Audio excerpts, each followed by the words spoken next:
Welcome back to the Camino Cafe. I'm so happy to have you here each week. And this week we have a great show planned. I just want to remind everyone that I would love for you to join our private Facebook group. I only say private because, that's what Facebook calls it. And it's a way for us to have a group. So it is the Camino Cafe podcast group, right? So I have a page, but also there is a group. And I would love for you to join it because we are going to be doing some Facebook Lives with authors that I've been interviewing and with pilgrims. And who knows, now that I'm in Ravenel, who knows what could happen. So please join that group. And I'm really thrilled today to have Andy Holloway here with me. And Andy reached out to me a couple of weeks ago, having no idea that I knew who he was, even though we both are from the Seattle area and lived on kind of close islands right off of Seattle. He reached out to me. I had heard about him through Dan Mullins, and he reached out to me. And of course, I love talking about the Camino, but what really, really stood out to me is what he's got planned very soon. And that is to walk with his daughter, Lily, who is getting ready to be in the 8th grade, or is currently in 8th grade. Is she currently, Andy? Is she currently in 8th grade? Sorry to interrupt. That's right. Yeah, That's right. Oh, no. She's a kid. Yeah, so this is Andy. So welcome, Andy. Thank you for coming to the Camino Cafe to chat. Thanks for having me. Yeah, so Andy and Lily are going to be walking by my house very soon. And so we have decided that we are going to do kind of a series of interviews with Andy and Lily. Lily will be joining us near the end of this interview because I first want to talk to Andy about his past Caminos. So this isn't his first one. And then we'll bring Lily so you can meet her. And then we're going to all get together in Ravenel del Camino, and then we're going to talk to them again after they get home, or maybe in Santiago. I don't know. We haven't decided. Who knows? Andy, I guess just start with so many places we're going to go in this interview, but I think the first place I want to start is now that you've walked before, and you have 2 daughters, Lily and Hannah, and you mentioned that you had promised them that when they reached 8th grade, that this would be something that you would do with them. So I wonder if you could just share with all of us what prompted you to come up with this idea? Why did you make the offer? Well, first, what a great experience, right? And I feel like I'm the lucky one to be able to share the time with them, because that's quality time that I haven't had with them necessarily. And this is something that I'm so passionate about, and that's been so helpful to me in my life, that it just seemed like this is what an education, what an education to a different way of looking at from their normal day-to-day life, I guess. And I wish that I had it younger, and so why not take them? That seems like a natural thing to do. And Lily really grabbed onto it. Like Hannah is kind of, yeah, that seems like a really long way to go. She's not sure she really wants to do it, but it'll come or it won't. But Lily, on the other hand, she just was excited about it. We got some gear and we had planned to do it. Oh, actually, but right when COVID hit, we were talking about going, because she was currently at the time she was going to a school that it was an IB school, International Baccalaureate School, so it was really set up for this type of thing. So we were building kind of our own curriculum to do it. And now that we're back overseas here in Germany, things are a little more structured. So when we brought it up to the teachers, they were like, you want to do what? You want to pull it out of school for how long? This doesn't work, and they said, well, you have to do it in 8th grade. You have to do it before high school, because high school will be challenging, then. And so this is when we are doing it. And why not? It's perfect time. Cool. So now you guys live on Whidbey Island, but you are in Germany right now. And how long have you been there? And how long do you think you'll be staying this time? So, we're staying until Hannah's done with high school. So at the very least, so that'll be 8 more years. So Maggie, my wife, is a teacher, and she teaches on a U.S. military installation here. She teaches elementary art. Okay. And so we've been really doing that for the better part of our kids' life. We were in Japan for 7 years, and then we were in a different part of Germany, and we just kind of decided, oh, it's time to move home, and then decided like, whoa, we made a mistake, you know. So so it took us 3 years. We were on Whidbey for 3 years, and that's when. That was it. Actually, I was on my first Camino in 2017 when Maggie got her job on Whidbey. So I had to leave. I had made it to Burgos, and I had planned on going all the way, but you know, at that point we had to get ready to move.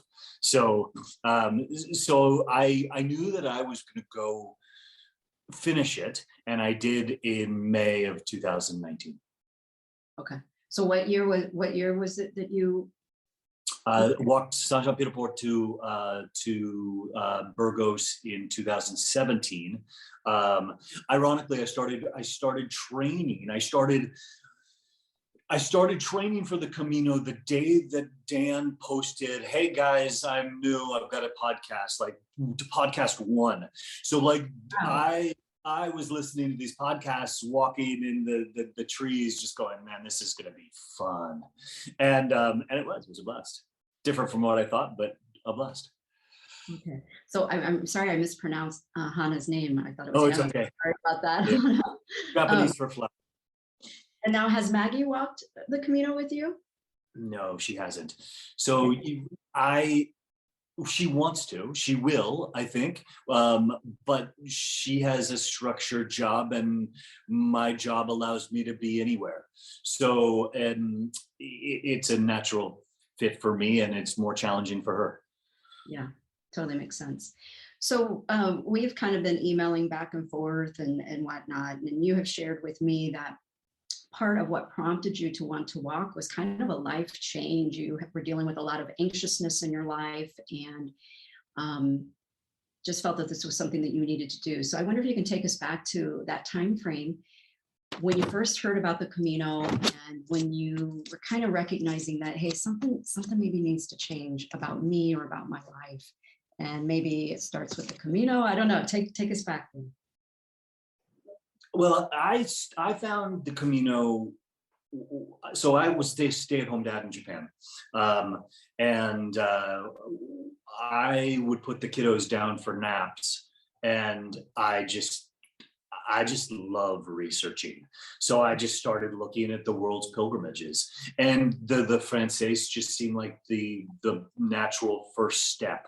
I knew I loved walking. I knew I loved adventure, and I wanted to walk across the country because that sounds really fun, you know? And honestly, for me, a lot of my life abroad is I'm at home. And I mean, now we've got a dog, but it's lonely. And I'm a people person. So, and it's also really, really lonely to be a stay-at-home dad in Japan. You know, working the most of the military people are dads at sea. You know, so and in my neighborhood, I was looked at like I had 3 heads. Truly, like I'd be pushing Lily on the swing next to somebody else pushing their girl on a swing, and they would look at me like, "What are you doing? Why aren't you at work?" You know. I said, "Well, I'm doing the exact same thing you're doing," you know, and she's like, "This would not happen in Japan." Like, it was just such a foreign concept. Well, you know, I look back and I go, that, of course, that was kind of the beginning of anxiety. You know, I felt like I needed to be doing more, but I don't really know why felt like I needed to do more, right? I was doing exactly what so many people have done all life. What a luxury to have a parent home, you know? Right. So it was during going back to the Camino, it was during those naps that I found it, and it planted a seed, and it took a while to happen. Honestly, we decided I was going to do it in 2017, and at the time I didn't realize that I had yet been diagnosed with Graves' disease, but I was oofta, like I was unable to sit still. And so Graves' disease is an autoimmune disease really typically hits women more than men, and older women. So I was kind of an outlier there, but it messes with your thyroid, so it makes sure it speeds you up. It speeds your metabolism up to a rate that's just almost untenable. So again, like I think all my life I've had anxiety, but I've also had this Graves, and we don't know for how long, and the two really mirror each other. So in 2017 I just walked because I just needed to walk. I had to go. 2019 was such a beautiful thing, and I had these exciting plans to take photos and document it and all. And then I got to the Camino, and I got to almost day 2, I realized, because at that point I had been medicated, I realized what I had, and my metabolism, I was able to bring my numbers down into like normal person range again. And I felt so good. And it was just like, I had no idea how long I had been dealing with this, but I felt so comfortable. And there was such a beauty to that when I was walking, because here I had plans, and then I realized, no, I don't need any plans. My plan is to walk and to meet people and to have conversations. And so it was a change from what I expected to do. And it was such a beautiful luxury to not have this chaperone of jitters, Chaperone of jitters. I love that terminology. And if we can go back, how did the anxiousness show up in your life? How did it manifest in a way that, you felt like you had to have a change? Well, with Graves specifically, there's an element where you get, when I kind of liken it to when people, I just don't, I say this a lot. Sometimes I just don't have enough room. Like I would tell Maggie, I don't have the room to put the energy into this. Like I was so at the top of what I could handle, that I would just kind of stand in a room in a fog, I've always had, a pretty active mind. And so, I think that my temperature always ran a little spazzy even when I was a kid, but it was starting to really affect my relationships. It was affecting me as a dad, really, because I just had such an aversion to noise, and so it would make me irritable. And I'm not generally an irritable person, but I just was noticing. I was noticing myself becoming somebody I did not want to be, and I certainly didn't want to be to them and to my partner. Not that I was aggressive or I yell, but I just didn't have the space to be patient. And honestly, that was like when it was challenging the first time I left, because my kiddos didn't really know where I was going. And I took 2 rocks, and for Cruz de Ferro, and I took them out on the beach and said, look, choose a rock. And they chose a rock, and I just said, like, this is for patience. I'm walking the Camino to be more patient for you, and so that was that was it. And how old were the girls at this time? Well, they're what, 13 and 11 now. So 2019. This is radio math or video math. It's not so easy. I would say they were somewhere around what? You tell me. It's 4 years ago. 3 years ago. Yeah. They're it's 8 and 11, or. Okay. So they. No, that was 2017 when I initially went. They were even younger. I don't know. They were young. Take them out to the beach to pick out a stone that you're going to carry. Is that what you said? That was it. It was the stone that I was going to carry with me. And you told them why, that you were carrying it for patients, or just that you were carrying it? I told them. I mean, it was teary. Like, it was really hard because,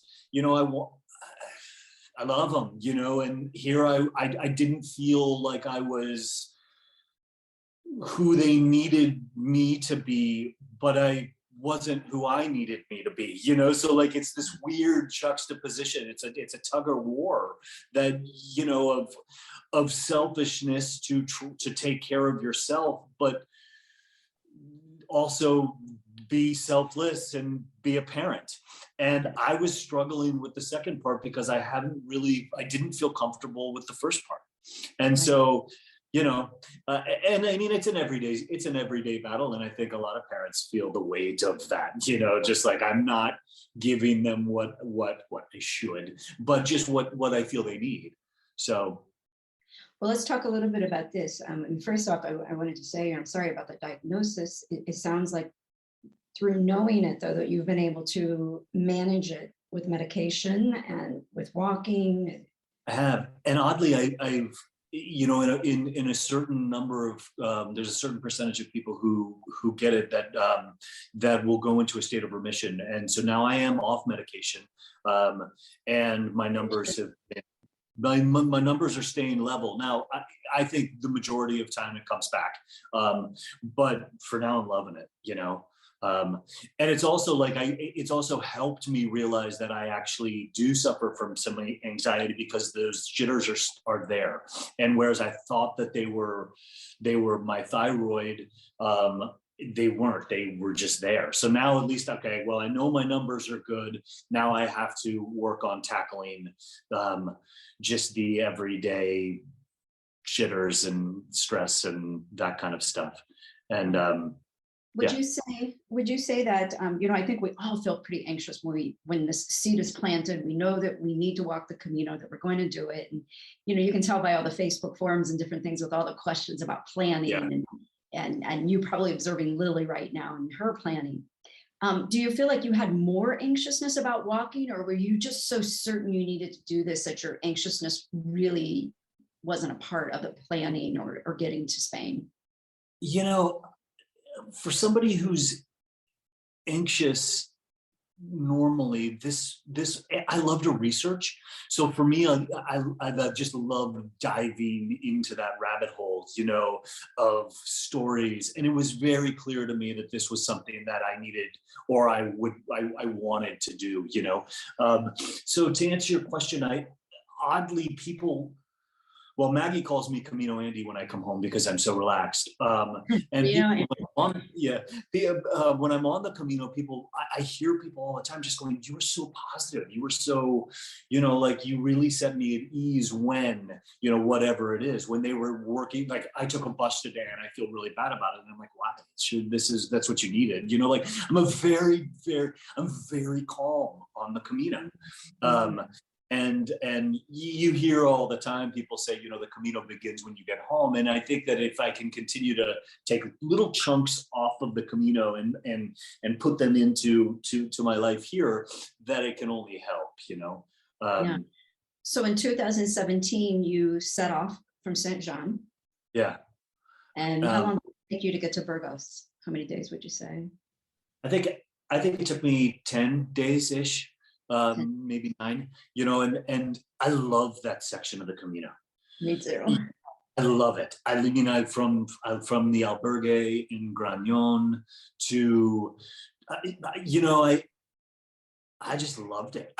First off, there's something about the excitement that you have that first day. And I mean, obviously you're ridiculously sore when just watching people when they get out of bed that first morning is wonderful. Cause they just hobble, there's no way, unless you live in the Rockies or, in the Alps, it's so challenging to train for 26 kilometers up, especially that first 8 kilometers from Saint Jean Pied de Port. It's just steep, No, like, but it was so clear even from day one, from even walking out, like, oh, this is where I need to be, because the people that you meet are so open, and I think if I learned one thing about I take one thing home and have implemented it, is just I want to be that open. Like, I don't need to live a guarded life. I just don't. Like, there's something just so lovely about being able to stumble across somebody and listen and have them pour their heart out to you, and you're like, this is amazing. Like, holy cow! Some of the stories you hear from people are heart-wrenching, just heart-wrenching stories. I can't imagine them talking to their friends about that at home, but I'm safe. You're safe, and you're engaged, and you're listening, and you have the time, and it keeps the focus off of whatever's bothering you, as far as like your feet or the heavy pack or whatever it is, So there's just, that's the beauty of the Camino, and it just introduces itself to you immediately. Yeah. So when you get to Burgos, so you've walked 10 days, and how before you knew you were going to have to go home, like, so when did you find out, when you actually got to Burgos, that you were going to have to go back home? No, it was the day before, and we had found out about 3 days prior to me leaving that there was a position available. So we had those conversations that, go home, stay in Dodia, stay in the, Department of Defense Education. With parents that are aging, and with this Maggie, landed an art position there on the island. We thought it was okay. This is the perfect time to do it, and so we were just kind of Maggie's Maggie. She's wonderful. So, I knew she was going to get the job. So in my head, I kind of like was prepared to come off of the Camino. And we found out the day before that she got it, day before Burgos, that she actually was offered a position. So. Okay. And so then once you were in Burgos, you knew that it was time to stop this Camino and head home and help out. Yeah, because so much of my job, here in this lifestyle that we are living, is the person who I get things done, right? So when you have to have people come and pack you out, Maggie still has to teach, so this is my job. I had to go home and prepare the house. I'm wondering if you can kind of address, because I talk to a lot of parents who have young children still. And they talk about the difficulty of getting away from their family to walk, because if you're going to walk the full Frances route, you're looking at 33 days at the least, maybe 40, maybe more by the time you add arrival and departure. So I wonder if you could kind of speak to the power of the Camino in just a condensed version, because you did 10 days and you had a lot of things that happened for you, and some transformation occurred. So I wonder if you kind of speak to folks about that. You it's okay if you come even if you can't do that full route. You agree with that? I don't know. So maybe if you could kind of just talk about that experience and how. It was impacted. I mean, honestly, it was challenging to do it in sections, and because honestly, for me personally, it takes me 10 days anytime I go on vacation, really, to unwind to a place where I'm comfortable, so in the Camino, it was a faster transition to that. But yes, if it's do sections or nothing, man, come and do sections, right? Like there's no, again, this is your Camino. But for me personally, it was a challenge to do it in such a small section. What's the challenge in that? Let's hear the challenge of doing it in sections, because that's for folks in Europe. That's what we do. They don't necessarily come and do the whole thing, right? They're coming and doing a couple of weeks, maybe a year. I just Yeah, sorry to interrupt. I just got done walking from Le Puy-en-Velay to Roncesvalles, and that was the biggest struggle for me. Is first off, there really were very few people other than French people, and they were all walking in sections. So for like the beauty of that Camino is it is spectacular, and the food, good golly, the food is so, The you know, chips are so nice and the food is um, amazing. but dinners, because you're having 5-course meals for pilgrim meals, dinners are long, and I don't speak French, and so like it was an exercise of I was reading. I spent the 30 days reading faces, and look, that had its own beauty, and I wouldn't have traded it. But when I actually ended this Camino in Roncesvalles, because I wanted to walk that 26 kilometers with strong legs, because I hadn't yet, and I really, really, wow, did I love. My favorite day was that last day, because I got to talk to people again, and so to answer your question about sections, and for me, and for what I've witnessed in people, especially on that Le Puy route, when they do it in sections, is that people have a hard time. They were always thinking about the end. Yes. So, and I think there's a luxury in being able to just go, oh yeah, no, this is 30 days, I don't need to think about the end until the end.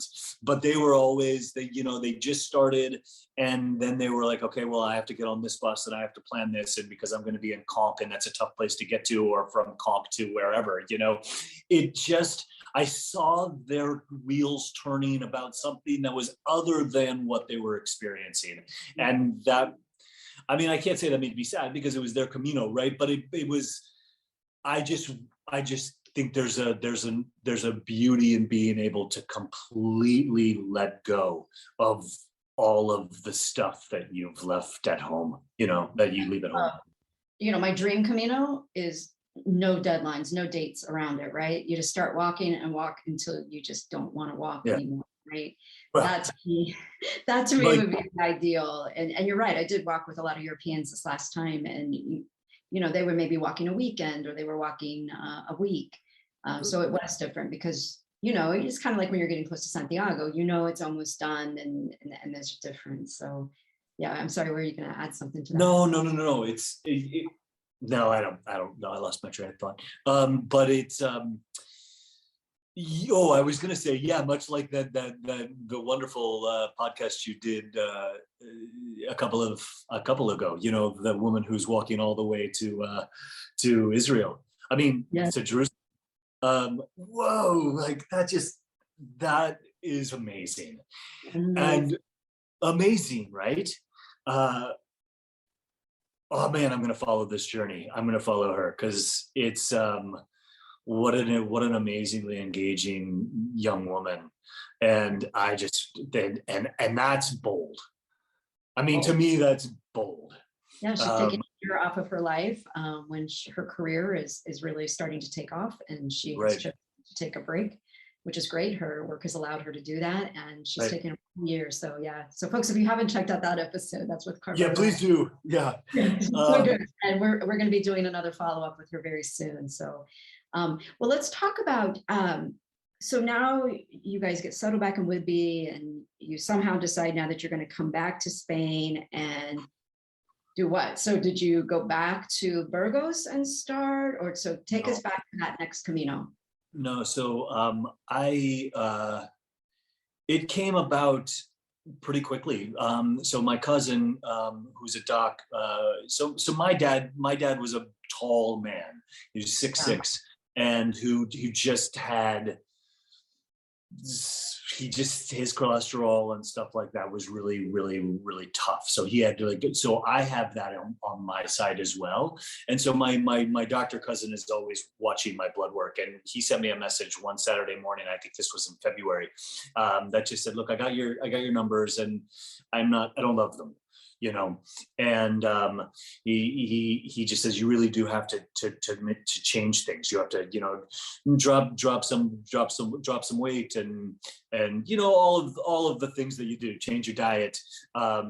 And it's funny, Maggie read that email and turned to me and she said, buy plane tickets to walk the Camino. Wow. And I'm like, well, it's, cold, and it's really wet, and she said, I don't care, put on that coat. So literally it was 3 weeks, and, my shoes were still smelling of Amazon and not broken in. And this is in 2019? This was in 2019. So, Okay. So like quite literally, I was on a plane 3 weeks later. Like it was, and so it wasn't a planned Camino. But So what month was this? This was March early. So I started March. I want to say March 2nd, I think, 2019. And it just so happened that was the driest March in recorded history. I had 4 days of drizzle. I mean, no, excuse me. You're blessed. I had 4 hours of drizzle. So I had some drizzle leaving Pamplona, and then nothing but like amazing sun. And so where did you start in? When did you start? I started in Saint-Jean. Saint-Jean. You started in Saint-Jean, so you went back to the original starting point. Of course, yeah. I had to. I just really wanted. I wanted that community, that full feeling of walking across the country, and it was, again, it was magical, but in its own way. Now, did you have to do the Napoleon route, or did you have to do Okay. No, excuse me. I did the non-Napoleon route. They wouldn't allow me. No, that's completely the Van Carlos. Yeah.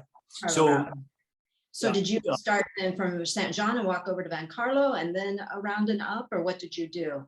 Yeah, and that, because what's the date? Is it April 1st that they opened the Napoleon route? And there's some stories of people really getting in trouble, and you really shouldn't try to tackle the Napoleon route, even if the weather says it's going to be good, man. That is you get fierce up on that pass, So no, I walked the alternate route and was happy to do so. This last August, or September, I was really happy to go back over the Napoleon route because it's just gorgeous, right? But that other, is it Val Carlos? I forget the name. I really forget the name. Carlos. I mean, I don't think I've gone in car up and over from there. I wouldn't consider that an easy. Oh, brutal. Right? That like last kilometers. I'm telling you, I've never felt like I need to lay down in the middle of the trail, but that last 6 is just like this. Right, that end is really tough, right? Compared to really because Napoleon.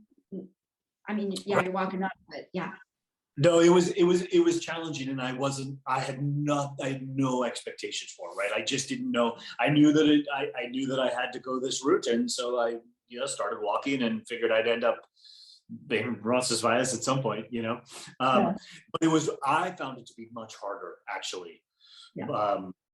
Than just because of when you're tired, and starting whenever you start, day one is always tiring, right? So just to have that unexpected climb up that pass was, and it really wasn't that pretty. It just wasn't that pretty either. You're following the route of the telephone poles up and over the hill. So it just it just went straight up, you're switchbacking up this hill. And I remember just going, I'm ready to see that monastery, Yeah, definitely.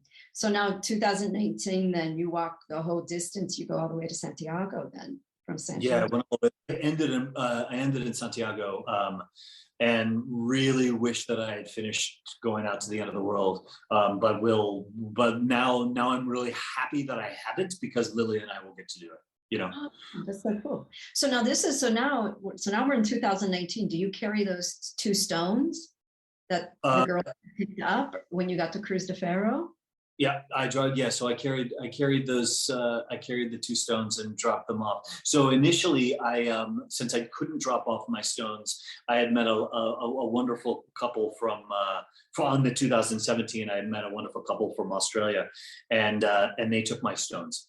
Oh, So they took photos of them where they put them at the base of the Cristofero, and so I've got four stones. They're sitting there now, but so it let's was talk nice. about, go Please. ahead. Go ahead. No, I'm sorry. go. Oh, no. So it was nice to be. That's just such a powerful, powerful tradition of the Camino, is just to carry those stones and leave them behind as your burden, that you want to leave. And when choosing the route with Lily, there's so many parts of the Camino I think that are wonderful, but we were started in Leon, and we're walking to the end of the world. And there's just so much there, because then she gets to Santiago, she gets her Compostela, she gets Cruz de Ferro, she gets all the beauty of the Gaudi and Astorga and Leon, and Galicia. It's so special.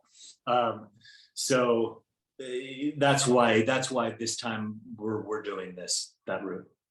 Okay, so let's talk about, and before we started recording, you mentioned that Astorga, walking from Astorga is one of your favorite parts. Yeah. So let's talk about, I guess, I want to go back and talk about that couple as well that carried your first stones. But let's start with, now you're walking from, I'm assuming you started that stage that morning from Astorga, and did you go straight to Cruz de Ferro, or did you spend the night in Ravenel or Foncebadon? No, I stated in the last place you just mentioned. Yeah. So you got up in the morning, Yeah. and walked to Cruz de Ferro in the morning. And can you tell us a little bit about what that felt like? Because you didn't get to do that on that first walk. Someone else carried those two stones. Now you've got the two new stones. Yeah.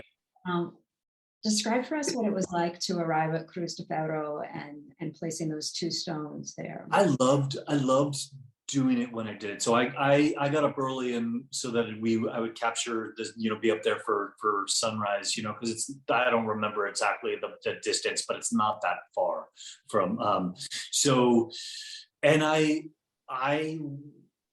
did run into somebody on the way up, but it was really just me up there, which was special, when I got up there. There at least when I arrived, people trickled in and trickled out, but when I arrived, it was just me and Cruz de Ferro, which was fun. And so I had a few minutes just to sit down, and yeah, it choked me up. It's quite a special place. It really is, because you just see all of those, you're climbing up the burdens of others, that's powerful. That's just a powerful thing. It really is. And then just to be able to, strangely, I was carrying ironically, I was carrying somebody else's stone that I started with on this walk, and he ended up leaving in the middle of the Meseta. No, actually, his last day was in Leon. So I was carrying his stone, and I left that as well. Oh, what did that feel like, carrying someone else's stone?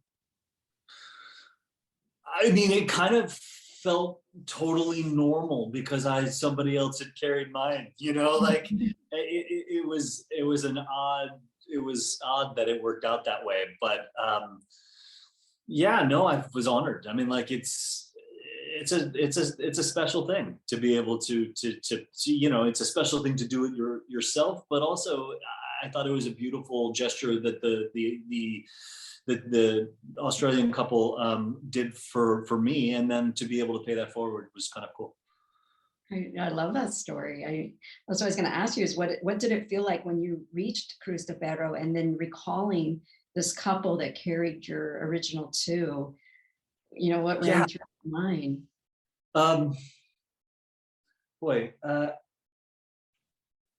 I don't know. Honestly, I was really I was weighted down by those two little stones, because of just wanting so desperately to be a better version of myself for my girls. And so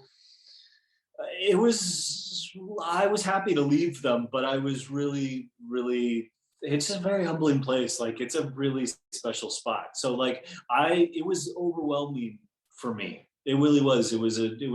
I would say, more so than even walking into Santiago, so it was, I was right where I needed to be, where I went at that moment. Yeah.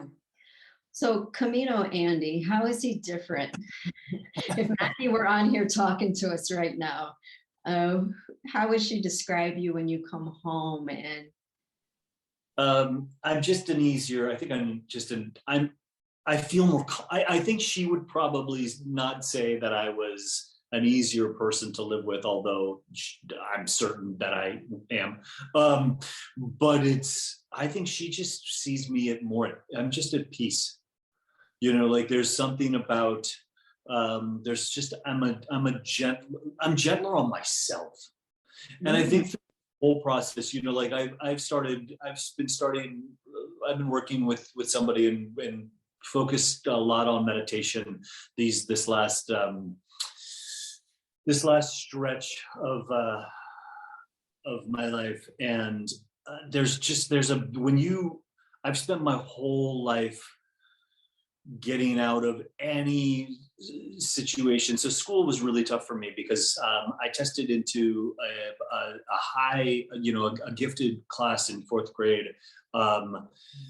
But I taught myself to read after college. So like, I spent my whole growing up life hiding it.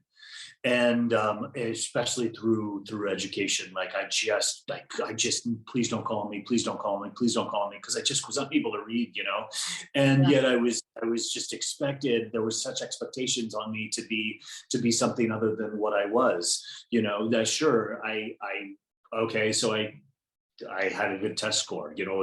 I walked into a room and you put puzzles in front of me and I did well. But holy cow, that was such a tough thing to do to a kid and to teachers who back in the day didn't really understand dyslexia. Right. So I think my whole life I've been able to diffuse things with words, and to like, don't look here, look here, I was not true to myself, and really I spent a lot of time being pretty unkind to myself, and that's a slippery slope, and once I was able to, I mean, I'm not able to, but like, I've really, really been gentler to myself, and I notice a huge difference. So this is a long-winded way of saying, like, I think that Maggie would say that this whole Camino experience has led to this bigger journey of just being kinder to myself. And I think that the Camino gives you that space. I think it gives you that space to just be you. Like I've mentioned a couple of times, like the Camino sees my favorite me, and I use that phrase because it really does. Like I'm who I want to be all the time when I'm there.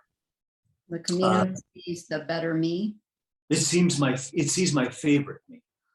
Sees my favorite me. I like that. And I can't take credit for it. I stole it from one of my favorite folk singers, Chris Delmhorst. But still, about the Camino. No, that she just uses that line. Oh, sees me in one of her songs, and I've pilfered it and now use it for myself, because it really appropriately it really is. Yeah. You. So I asked you this morning to send me a couple of photos, and you sent me a couple, and there's two that I want to ask you about. So yeah, please. So there's one of you in front of the cathedral in Santiago, with another person. And so what made you select that one, and tell me about that moment of taking the photo there? Yeah, actually, it's a really interesting. Yeah, that's a good question. So I walked with the man in that photo is a pastor. He's from England, and he was really impactful in my Camino life. And we weren't like we kind of just touched on each other. We were in and out. I had very little time with him, but every time we had some moments. And I remember sitting on the edge of his bed, just sobbing one day, because he was telling me the story of his daughter who has Graves' disease, and just like opened it up in me, because people just, it's all, I was able to just explain to him how uncomfortable I've been, like really as far back as I remember, and how it just wasn't my fault. And he would just look at me, he just says, look, it's just not your fault. Like your body is really playing a cruel trick on you and speeding you up to really untenable, unmanageable speeds. And so it's not your fault that you're at times on tilt and at times challenging to be around. And it was just like so nice to have that moment with somebody, you know, where they understood. And, you know, he understood, you know, because he was the dad of a kiddo who's experienced the same thing. And so that photo, so like that was one moment that I had with him. And then I got into Santiago, and I ended up walking in alone. And it was really it wasn't that memorable for me. Like the first time that I did it. Right. And I didn't have the friends, and I had left people behind, and I just wasn't walking in with that. I just didn't have that moment that people have, you know? And so I shot him a message and said, hey, where are you? And he was coming in the next day. And I said, look, will you do me the honor of letting me walk in with you? I said, and so he said, yeah, he said, absolutely. So I walked back and found him, I don't know, a kilometer or two, and walked in with him. And it was such a different moment, you know, it was such a special moment. And I had that emotion that you hear about. And like, I just needed to do it with somebody who knew me, or I had had a moment with, and I got to experience it. Like so much of the joy of the Camino is seeing the Camino in other people's eyes, you know, having it's really cool to share that with somebody. And so like for me, that photo that I sent was of him and me in the square. Okay, well, I had no idea, and I'm glad I asked that question, because I literally have chills right now. I mean, he was, you know, that's the stories we hear all the time about the Camino, is this angel showing up. I mean, here's this man, you have no idea, he has no idea about your Graves' condition, and here he has a daughter. And what a moment that must have been, to have that bonding moment, that sharing for both of you. Yeah, it really was. I mean, like really both of us were quite choked up that day sitting on his bed.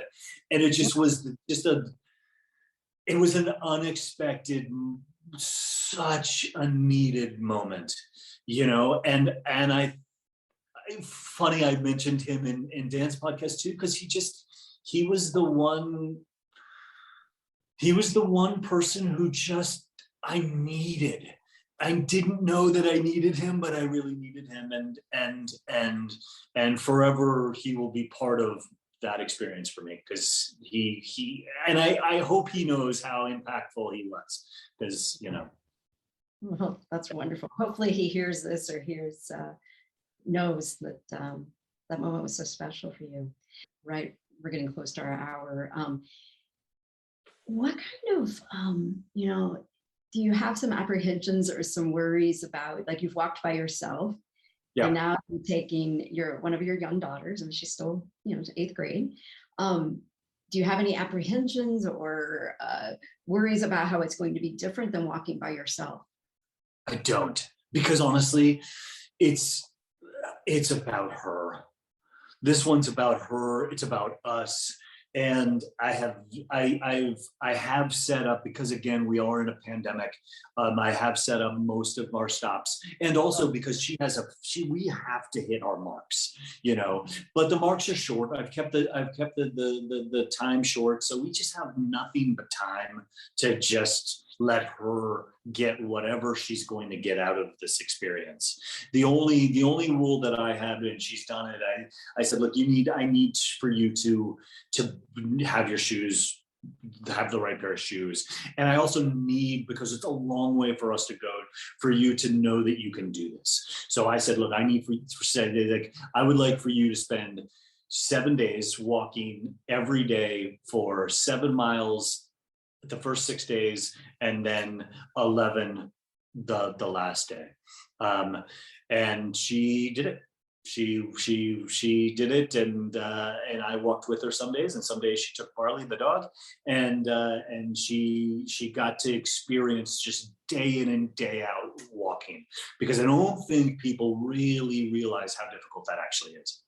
Yes, it's the back-to-back, right? It's the long distance back-to-back that is hard to recreate. So what a clever training thing you did with her. That's awesome. Well, let's get her in so we can say hi to her. And I know you're going to have let Maggie know that we're ready for her. And I have not met Lily yet. I just know about her. But we thought it would be really fun to have Lily pop in and say hi. And then when they're here in Robinall, we hope to do an interview with all three of us. And I don't know. Yeah, no. Look live or something. We'll have to see how the timing works out, what time you get here.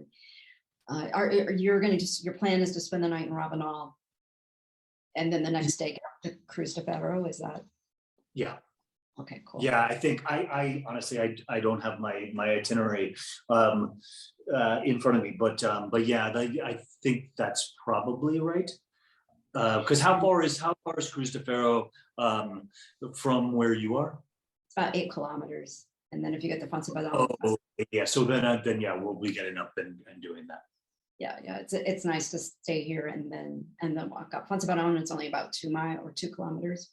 But yeah, so more places to stay here, especially. So you guys start out in beginning of March. Is that right? March 18th, I think, is when we start, and March 17th maybe, and then. Spanish? No, neither one of us speaks Spanish. Here she is. Neither. Hey, Lily. I'm Lee. Nice to meet you. Nice to meet you too. Thanks for coming on and talking to us about the Camino. So you leave on we're already almost to February, we're the last day of January, and you're going to be walking pretty soon. So how do you feel about all of this? Like, what's going on in your mind right now about the idea of walking the Camino? I'm a little nervous, but it's really. Yeah, I think that's pretty normal to feel nervous. I know I have felt nervous. I've walked twice and I felt nervous both times. What kinds of things are you nervous about? Like, what's running through your mind? Well, I'm going to be walking a lot, and I don't walk I walked a little bit this summer, but it was I was sore for sure. Yeah. So, yeah, I'm going to feel a little weird, and I'm going to miss a lot of school, so we'll see about it. Yeah, are you going to have to do homework and things while you're walking, or are your teachers letting you have the whole time off? No, I have to do homework as well. Okay, all right. So how do your friends feel about this? Because I'm guessing many of them don't even know what the Camino is, or have you? No, I told one of their moms about it, and they were very interested about that. So that was but they said that they're happy for me, but they're going to miss me a lot because I'm going to be gone for a while. Yeah. And what do they have any idea of what you're getting ready to do? Like how many kilometers a day you're going to walk? And I told them, but I don't think they really know. It's kind of true.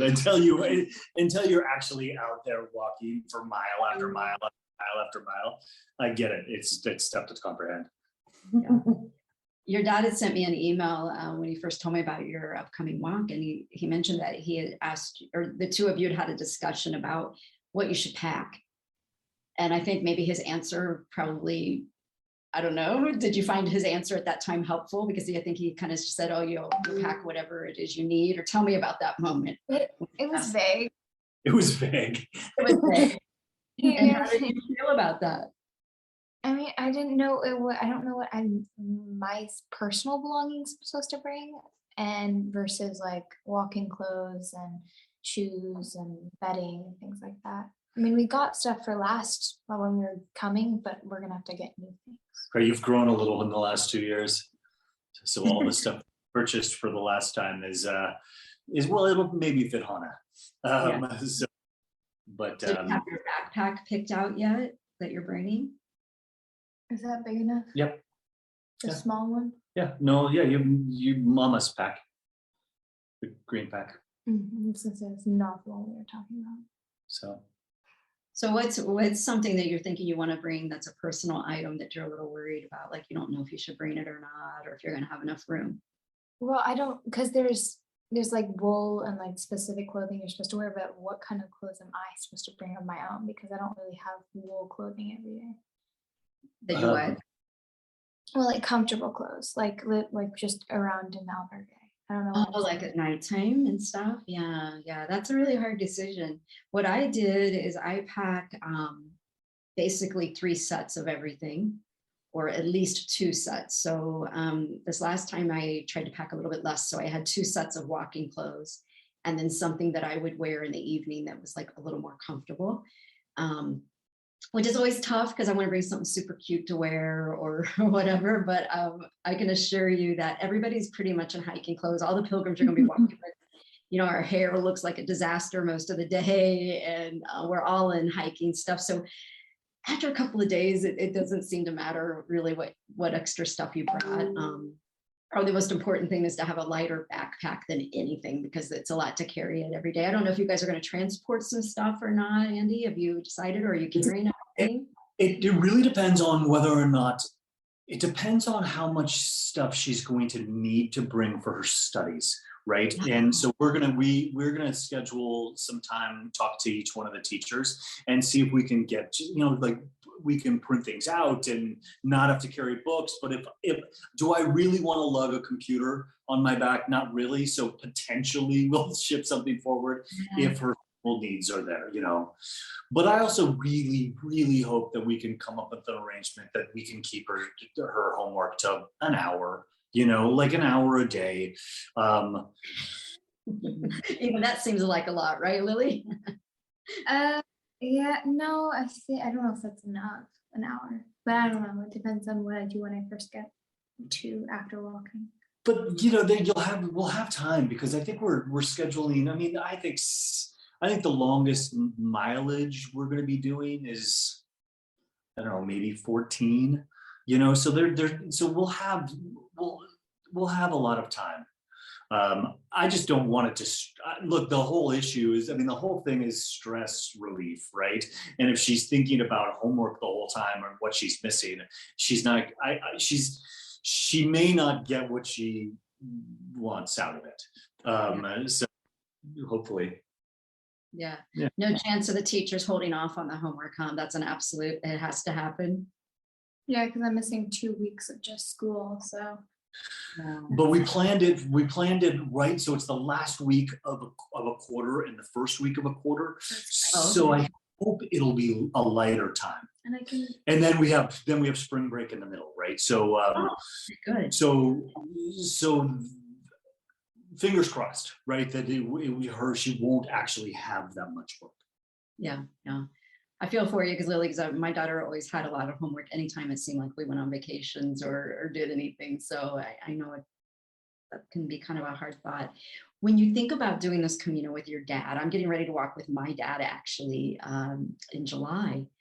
And I wonder, what are you most looking forward to about this walk, about doing a Camino? Well, other than worrying about homework, which I don't want to do, I'm just excited to kind of be out.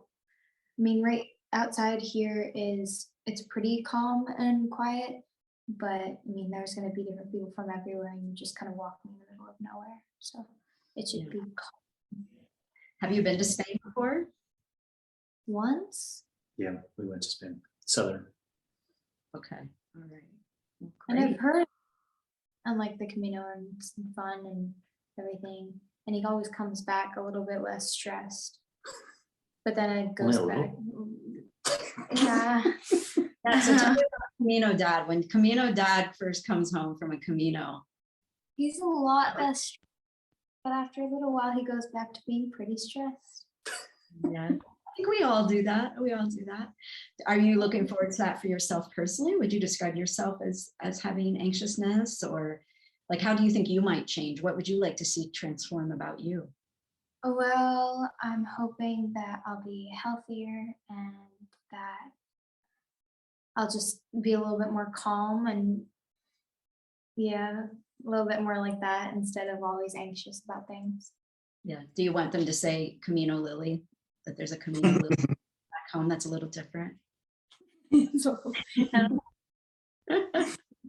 Well, I can't wait to meet you both in person. You'll be here soon in Ravenel, and I'm really looking forward to watching this journey unfold as you guys walk. I think this is just super exciting, and I just, Lily, I'm so excited for you. I mean, having walked, I know all the great things that are about to happen for you, and I can't wait to hear all the cool people you meet and the experiences that you individually get to have. You know, you'll be going to Cruz de Ferro, which your dad carried stones for you and your sister.